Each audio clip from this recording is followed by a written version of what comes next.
इस पाक और पवित्र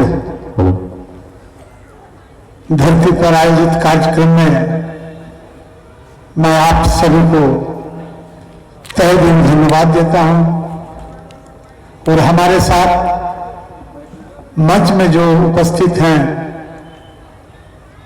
हम लोग एक ही जिला के विधायक हैं डॉक्टर इरफान अंसारी जी और यहाँ के लोकप्रिय विधायक माननीय श्री राजेश कच्छप जी, भारतीय प्रशासनिक सेवा के पदाधिकारी श्री मृत्युंजय कुमार वर्णमाल जी, छोटनागपुर हैंडलूम के चेयरमैन जनाब अनवर साहब, जनाब सैयद अंसारी साहब, मीडिया के साथी और विशेष करके विभिन्न बुनकर संगठन के माताएं बहनें जो इस पंडाल में उपस्थित हैं, सबको मैं जोहार करता हूं। बहुत पहले से अनवर साहब ये कार्यक्रम को आप लोगों के बीच आयोजित करने के लिए हम लोगों से भी संपर्क साधे हुए थे। चलिए ऊपर वाला का शुक्रगुजार हूं कि आज वे दिन हम लोगों का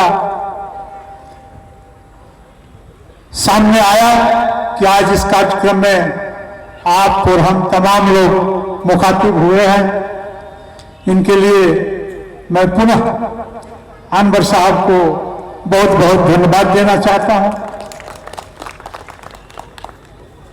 साथ ही जब देश आजाद नहीं हुआ था उस समय भी इस बुनकर समाज के सारे समस्याओं को लेकर के हमारे राष्ट्रपिता महात्मा गांधी चरखा का व्यवहार किए थे और सिर्फ व्यवहार ही नहीं किए थे, वे खुद सूत भी बनाते थे और अपने आवश्यकता का वस्त्र जितना उनसे हो सके वो भी बनाते थे और सारे देशवासियों को अपील करते थे कि भाई अगर हम चरखा का इस्तेमाल करेंगे तो कम से कम वस्त्र के मामले में अपने आप को सक्षम बना सकेंगे और देश के अंदर में सुराज स्वराज जितने तरह का विचार आया था, हम लोग इन्हीं सब कामों के माध्यम से ये सब हासिल कर पाएंगे। तो मैं कहना ये चाह रहा हूं कि ये बुनकर समाज हमारे संस्कृति के साथ आज से रचा बसा नहीं है, ये वर्षों पहले से रचा बसा है, लेकिन कालांतर में इस समाज का स्थिति, आर्थिक स्थिति जिस गति से आगे बढ़ना चाहिए था उस गति से आगे तो बढ़ा ही नहीं, बल्कि हम लोग समय की मार ने हम लोगों को बहुत पीछे कर दिया। आज आवश्यकता है हमें फिर से खड़ा होने का, मेहनत करने का और जो ग्लोबल मार्केट वैश्विक बाजार से लोग उठ करके हमारे व्यवसाय, हमारे मेहनताना को लूटने का काम करता है, इसको हर हाल में हम लोगों को रोकना पड़ेगा। अगर इसको हम रोक नहीं पाएंगे तो मैं समझता हूं कि आने वाला समय हम लोगों के लिए अच्छा नहीं होगा। मैं आपको बताना चाहता हूं, सिर्फ इसी के लिए नहीं, हर चीज में आप अगर देखेंगे तो बाजार आपके गांव और घर तक चल करके आता है और हमारे यहाँ का जो प्रोडक्ट है, हमारे यहाँ जो चीज बनता है वो हम बाजार तक नहीं ले जा पा रहे हैं और उसमें जो लागत होता है उस लागत का भी मूल्य हमें नहीं मिलता है। हमारा मेहनताना सारे आरतिया लोग यानी जो होर्डिंग का कारोबार करते हैं, सारे लोग इस चीज को लूट लेते हैं और उसका रिजल्ट यह होता है कि मेहनत करते हैं हम और हमारे मेहनताना का सामान लोग खरीद के एक बाजार से दूसरे बाजार में बेचने का काम करते हैं तो उसमें जितना मुनाफा वो कमाते हैं उससे कई गुना कम मुनाफा काम करने वाले लोगों को मिलता है। हर जगह में ये व्यवस्था कायम है। आप खेती करते हैं, आप जब खेती करते हैं, खेत का फसल जब बन के तैयार होता है तो उसका मूल्य होता है 2 रुपया और 3 रुपया किलो। और जैसे ही आपका फसल को खरीद करके लोग कोल्ड स्टोरेज में रख देते हैं और 2 महीना और 4 महीना के अंदर बाजार में जब उसको बेचते हैं तो हम ही लोग झोला लेकर के हमारा ही उगाया हुआ फसल को जो 3 रुपया में हम बाजार में बेचे हैं वो 20 रुपया में खरीदने के लिए बाध्य होते हैं। इसका मतलब क्या है? इसका मतलब साफ तौर पर है कि आपका जो मेहनत, आपका जो परिश्रम, इसका चोरी होता है, इसका कमाई दूसरे के जेब में जाता है। इसलिए इस बात को मैं आपके बीच इसलिए शेयर करने चाहा कि हमें बाजार भी तैयार करने का जरूरत है और इस वैश्विक बाजार में हमें बाजार तैयार करने के लिए हमें वैज्ञानिक पद्धति में चलना पड़ेगा। जब तक हम साइंटिफिक व्यवस्था को नहीं अपनाएंगे तो वैसे लोगों के साथ हम लोग नहीं चल पाएंगे। हम लोग बराबर खटेंगे ठीक, लेकिन कमाने के समय में हम लोगों के हिस्सा में जो पड़ेगा वो सामान्य पड़ेगा। इसलिए हमें अपना प्रोडक्शन को, हमें अपना उत्पाद को वैश्विक बाजार में ले जाने के लिए जो व्यवस्था है इस व्यवस्था के बारे में सोचना पड़ेगा। और मैं आपको बताना चाहता हूं जहां ग्राहक जिसे कंज्यूमर कहता है वो भी हमारे बगल में है, लेकिन हम कंज्यूमर को भी समझाने में सफल नहीं हो पाते हैं। बढ़िया प्रोडक्शन होने के बावजूद भी हमारा ही कंज्यूमर, हमारा ही ग्राहक दूसरे बाजार का सामान खरीद रहे हैं। इसलिए आवश्यकता इसका भी है कि आज हमारे बगल के जो कस्टमर है उन्हें भी हमें समझाना पड़ेगा। उसके लिए भी हमें नीति नया पद्धति पर विचार करने का आवश्यकता है।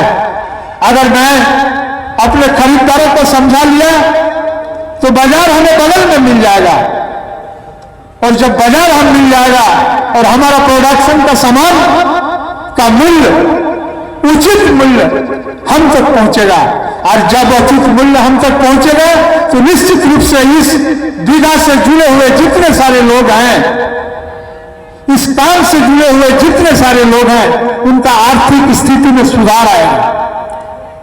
इसलिए आज हमें अपना बाजार बनाने की भी जरूरत है। मुझे खुशी हो रही है कि आज हमारे स्वर्गीय रज्जाक साहब के इस पावन धरती, इस पाक धरती में हम लोगों ने ई मार्केटिंग का भी उद्घाटन करने का सौभाग्य मुझे प्राप्त हुआ, और मैं उम्मीद करता हूं कि वर्तमान व्यवस्था के साथ जुड़ने के बाद आपको भी इसका एहसास होगा। जब ये संपूर्ण रूप से चालू हो जाएगा तो देखिएगा इसी व्यवस्था के माध्यम से ग्राहक चल करके आप तक आएंगे। हमारा प्रदेश के अंदर में ऐसा कई चीज है। आप भगैया भी जानते होंगे जो झारखंड में है, आप शिकारीपाड़ा भी जानते हैं। हमारे जामताड़ा के अंदर में इसका विस्तार बहुत ज्यादा नहीं है। इसके पहले जब हम एमएलए था उस समय भी ये समस्या हमारे समक्ष आया था, और उस समय भी इस समस्या को हमने विधानसभा के अंदर में रखने का प्रयास किया था। हमारे इरफान साहब ठीक ही एक बात बोले कि अगर सरकार के द्वारा जितने सारे चीज इस्तेमाल किया जा रहा है, सरकारी सर्किट हाउस में हो, सरकारी अस्पताल में हो, सरकारी कार्यालय में हो, जितने जगह में हो, अगर इन तमाम जगह इन तमाम लोगों को हम अपना ग्राहक बना ले पाने में सक्षम होते हैं, अगर सरकारी कानून और सरकारी नियम अगर इस तरह बन जाए तो हमको लगता है कि आपका मेहनत से उत्पन्न सामग्री का बाजार आपको अपने बगल में मिलेगा और उसका उचित मूल्य भी मिलेगा। हमारे बाजार में, हमारे शहर में दूसरे शहर का सामान बिकेगा, हमारे बाजार में दूसरे लोगों का सामान बिकेगा, और आप खड़े खड़े देखेंगे। इतना उदार होना भी हमें अच्छा नहीं लगता है। पहले तो अपना अस्तित्व पर नजर हमें देना ही पड़ेगा। फिर भी जो भी हो, आज हम आप तमाम लोगों के समस्याओं को लेकर के सरकार के समक्ष भी हम लोग मशविरा करेंगे, और जो सरकारी नियम के अनुसार जो भी हम लोग कर सकेंगे, सरकार से सलाह मशविरा के बाद हम लोग निश्चित रूप से इन तमाम कामों को करेंगे। और एक बात तो मैं बड़ी ताकत के साथ आपको बताना चाहता हूं कि आज भी अगर हमारा श्रम का चोरी होगा, आज भी अगर हमारा श्रम, हमारा मेहनताना का लाभ अगर कोई दूसरा आदमी उपभोग करेगा, तो दूर दूर तक हम लोगों का आर्थिक स्थिति में सुधार होने की संभावना नहीं होगा। इसलिए हर हाल में हम तमाम उत्पादककर्ता, चाहे कृषि उत्पादन हो, चाहे वस्त्र उत्पादन हो, चाहे और दूसरे तरह का उत्पादन हो, चाहे हमारे यहाँ बसे हुए फैक्ट्री हो, हमारे यहाँ बसे हुए उद्योग धंधा हो, यहाँ का प्रोडक्शन का फायदा हमें निश्चित रूप से मिलना चाहिए। इसके लिए आज हम लोगों को सजग होने की जरूरत है। हम उतना उदार नहीं बन जाएंगे कि अपने बाजार को भी सरेआम अपने आंखों के सामने नीलाम होते देखेंगे। ऐसा होने से भी नहीं चलेगा। हमें इसके लिए सतर्क रहने की जरूर आवश्यकता है। मैं समझता हूं वर्तमान सरकार आप ही के मेहनत से बना है, और हम समझते हैं वर्तमान सरकार के पास आपके समस्याओं का सूझबूझ भली भांति से है। आपके समस्याओं के बारे में उनको विरासत से इन तमाम चीजों को प्राप्त हुआ है, और हम लोग भी आपके बीच एक कड़ी और सत्य का काम करेंगे। और आने वाला समय में हमारे बुनकर भाई और बहनों का जो भी समस्या है और सरकार से निदान होने की संभावना है, उसको हम लोग हर संभव प्रयास करेंगे। चाहे भागैया हो, हमको तो बहुत खुशी हो रही है। एक बार हम बॉम्बे के मार्केट में, हमारे ही कुछ झारखंड के भाई लोग हैं, हजारीबाग डिस्ट्रिक्ट के आप ही के संप्रदाय के लोग हैं, और हमेशा हमसे संपर्क करके हम लोगों को ले जाने का काम करते थे। हम लोग वहां गए और बहुत सारा व्यवसायियों के साथ मिलाने का काम किया, जो उस शहर में भी अच्छा व्यवसाय और धंधा करते हैं।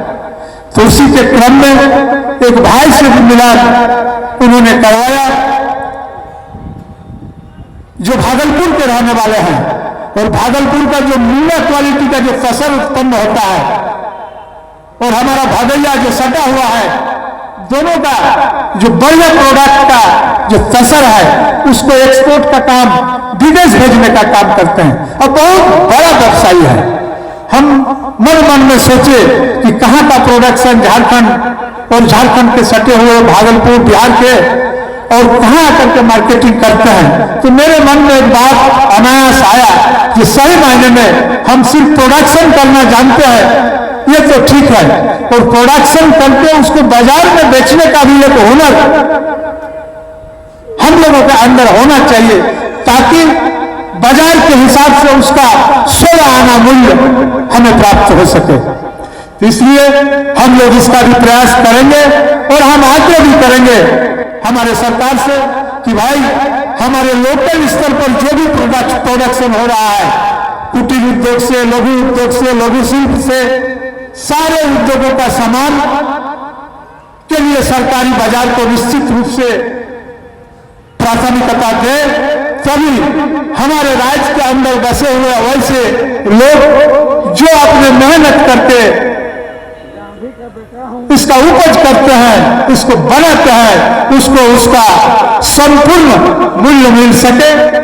इन्हीं उम्मीद के साथ आप तमाम बुनकर भाइयों और बहनों का उज्जवल भविष्य का कामना करते हुए मैं अपना वाणी में विराम देता हूं। जय हिंद, जय झारखंड, जय जगदीश।